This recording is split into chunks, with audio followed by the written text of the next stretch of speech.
মনে রাখবা আব্বা, বিবাহ বহির্ভূত যেই কোনো মেয়ে যেই তোমার সাথে প্রেম করে, বিবাহ বহির্ভূত যেই কোনো মেয়ে যেই তোমার সাথে কোনো রকমের ভালোবাসার সম্পর্ক আদান প্রদান করে, খোদার কসম, রব্বে কাবার কসম, মনে রাখবা ওইটা বেহায়া, ওইটা চরিত্রহীন, ওইটা লম্পট, ওইটা জেনাকার, ব্যভিচারিণী নারী। বলে হুজুর, আমারে বলছে এক ছেলে, হুজুর ও আজকে 3 বছর সব সময় হিজাব পরে, আমার সাথে ছাড়া পৃথিবীর কারোর সাথে কথা বলেন। সুবহানাল্লাহ। আমনে আব্দুল কাদের জিলানীর স্বাস্থ্য ভাই, আমনে জোনায়েদ বাগদাদির একবারে হুয়াতো ভাই, আমনের লগে কথাগুলি গুণ হয় না। আমনের লগে যে 3 বছর কথাগুলি, এটা গুণ হয় না, এটা গুণা না, গুণা হইব অন্য মানুষের লগে কইলে। আস্তাগফিরুল্লাহ। আমি তখন ওই যুবককে বলছিলাম, যুবক শুনো, 3 বছর ধরে যেই মেয়ে বিবাহ বহির্ভূত তোমার সাথে সম্পর্ক, সে যদি হিজাব না, আমি বললাম আনিসুর রহমান, আমি বললাম সে যদি লেফও গাও দেয়, কম্বলও গাও দেয়, সে যদি লেফ কম্বল গাও দিয়েও থাকে, এরপরও সে বেহায়া বেহায়া বেহায়া চরিত্রহীন মেয়ে, চরিত্রহীন মেয়ে, চরিত্রহীন মেয়ে। ফাহিয়া জানিয়া, সে ব্যভিচারিণী নারী। আল্লাহ ওয়াদা দিছে, বান্দা আয-জানি লা ইয়ানকিহু ইল্লা জানিয়াতান আও মুশরিকা। আল্লাহ বলছে, ওয়াদা দিছে, ব্যভিচারী পুরুষ বিবাহ করবে না। সে যখনই বিবাহ করবে তো ওই তার বিবাহিত স্ত্রী হবে জানিয়া, আরেকটা ব্যভিচারিণী নারী, আও মুশরিকা, অথবা কোনো মুশরিক বেঈমান নারী। এজন্য চরিত্রহীন যুবক যদি তওবা না করো, এই নারী দেখে অভ্যস্ত, ছবি দেখে অভ্যস্ত, উলঙ্গ দৃশ্য দেখে অভ্যস্ত কোনো মেয়ের সাথে, অথবা আপনজন কোনো মেয়ে, চাচাতো বোন, মামাতো বোন, ফুফাতো বোন, খালাতো বোন, আপনজন কারোর সাথে যাদের হারাম, অবৈধ, বিবাহ বহির্ভূত, নাজায়েজ যাদের সম্পর্ক, যদি তওবা না করো, যদি আল্লাহ মাফ না করে, তোর কপালে বিবাহিত স্ত্রী জুটবে আরেকটা জেনাকার অথবা বেঈমান। ওয়াজ-জানিয়াতু লা ইয়ানকিহুহা ইল্লা জানিন আও মুশরিক। আল্লাহ বলছে, ব্যভিচারিণী নারী তাকেও বিয়ে করবে না, যেই করবে সে ব্যভিচারী পুরুষ অথবা মুশরিক পুরুষ। ওয়াহুররিমা যালিকা আলাল মুমিনিন।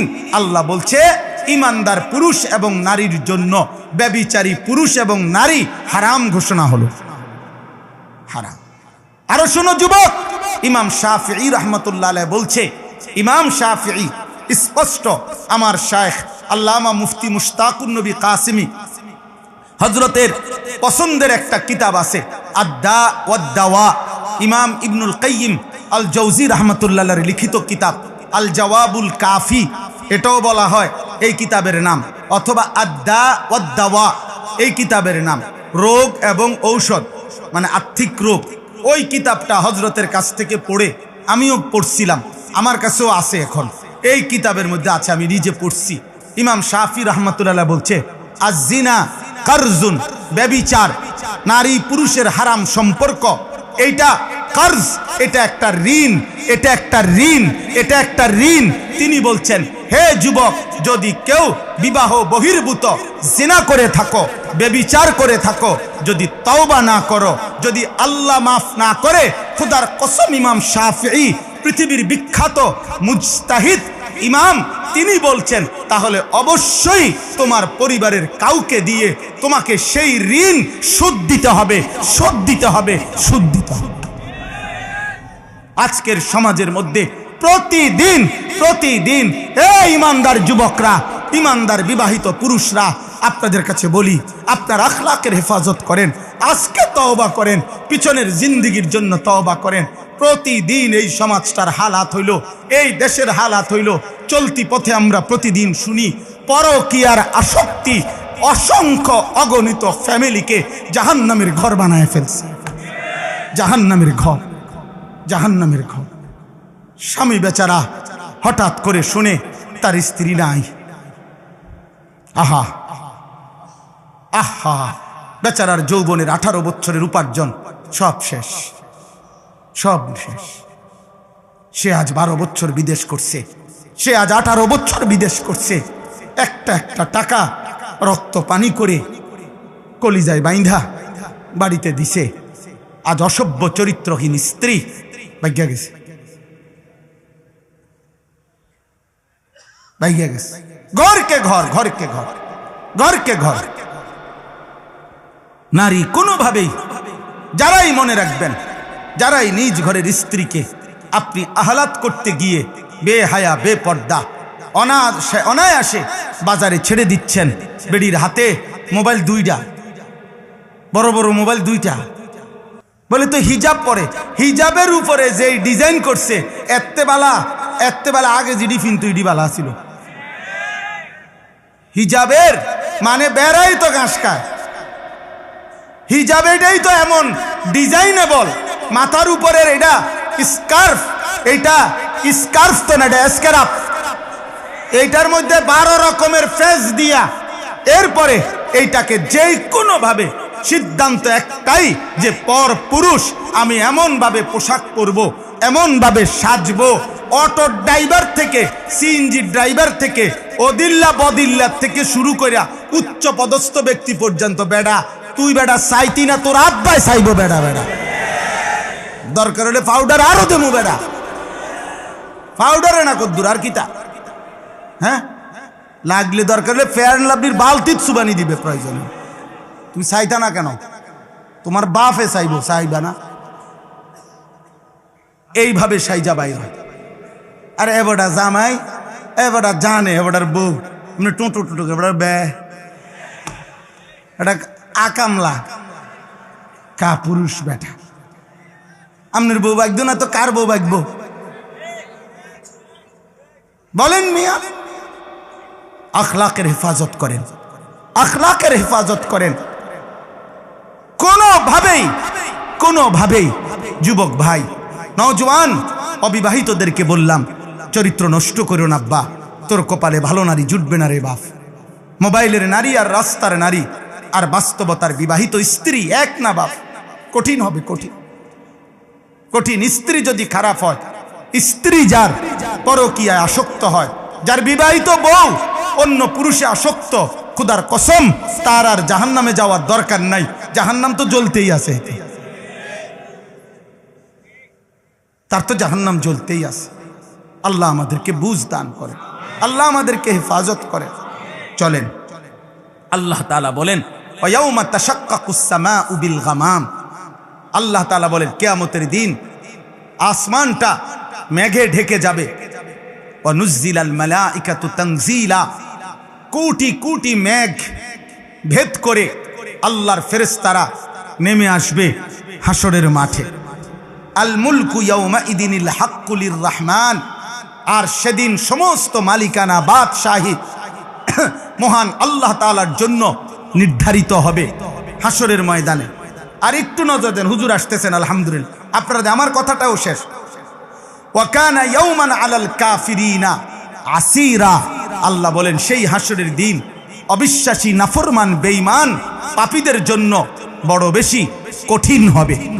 এই দেখেন, এরপরে বলতেছেন আল্লাহ ওয়ায়াউমা ইয়াআদ্দুজ জালিমু আলা ইয়াদাইহি ইয়াকুলু ইয়া লাইতানি ইত্তাখাযতু মা'আর রাসূলি। আরে ভাই এদিকে তাকান, বললাম না হুজুরকে নিয়ে আসতেছে, এখানে আসলেই তো দেখবে। তো আল্লাহ তাআলা বলেন,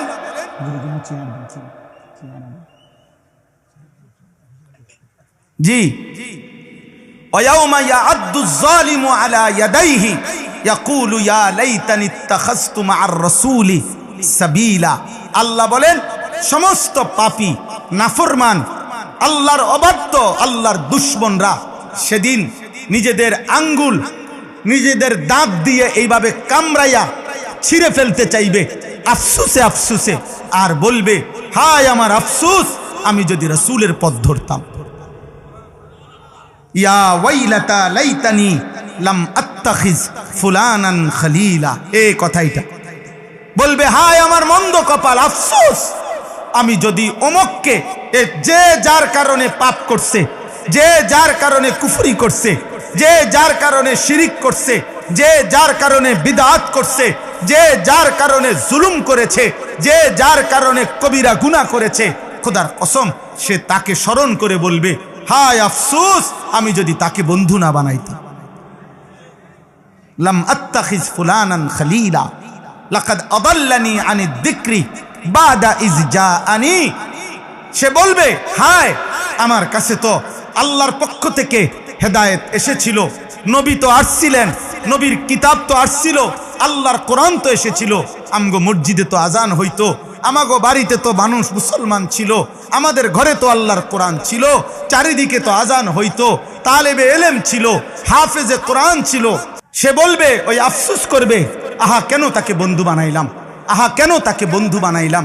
এই নিজের আঙ্গুল দাঁত দিয়া কামড়াইতে থাকবে, ছিঁড়ে ফেলতে চাইবে, আর বলবে আমার কাছে তো হেদায়েত আসছিল, আমার কাছে তো হেদায়েত আসছিল, আমাদের এলাকায় তো আলেম আসছিল, আমাদের এলাকায় মাহফিল হইছিল, আমাগো মসজিদের ইমাম তো বছরে 52 সপ্তাহ জুমার বয়ানে আল্লাহর কথা আখিরাতের কথা বলছিল, আমাগো ঘরে তো কোরআন ছিল, আমাদের মহল্লায় তো আজান হইতো, আমাদের বাড়িতে তো নামাজি মানুষ ছিল, কত দাড়িওয়ালা টুফিওয়ালা মানুষ তো আমি দেখছি, আহা আমি কেন তাদেরকে ধরলাম না, তাদের কথা গ্রহণ করলাম না।